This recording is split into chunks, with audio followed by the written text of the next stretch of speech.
Does your health anxiety make you believe that some random eye twitch means you're having a stroke, or that heart palpitations mean you're having a heart attack? Or perhaps it makes you check your blood pressure multiple times a day or visit the doctor every other week. If any of these are familiar to you, you're not alone. The question is, why? As you may know, anxiety is essentially your brain keeping the body's survival response continually activated. Now, with anxiety, we perceive threats initially, externally, anywhere with anything. However, it gets to a point after having anxiety for a prolonged period of time that our focus on the threats becomes internal, and your brain starts perceiving normal physiological sensations as threats to life. And these perceived threats can create more anxiety, which leads to an oversensitivity of perceiving more threats, which leads to more anxiety. Less sleep, which creates more anxiety, which means more threat detection, which means more anxiety, and the loop continues. So how do you break the loop?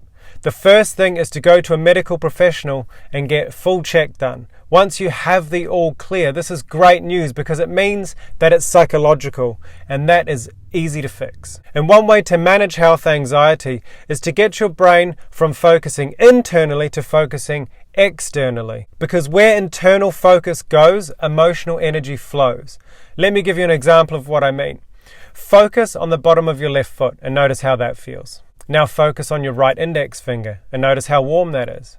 Now shift your focus to the top of your head and notice how that feels different. And while you were focusing on all of that, you weren't paying attention to your breathing. And this is the limitation of the conscious mind. Where our focus goes, our emotional energy flows. So with this in mind, one thing you can do is control your breathing. Breathing in through the nose, out through the mouth. Making sure your exhalation, your out breath, is longer than your in breath. And as you breathe in this way, you imagine your out breath coming out as a calm color. Now what that color is depends on each person. What color is calm for you?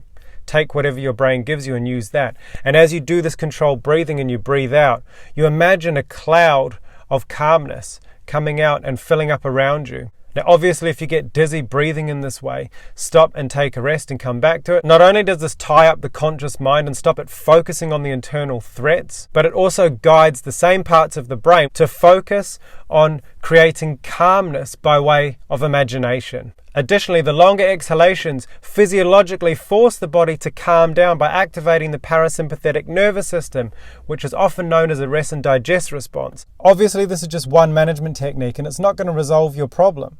If you're ready to finally overcome health anxiety for good, let me know in the comments. If you want to share your experience or have any other questions, also let me know in the comments. Thanks so much for watching. See ya.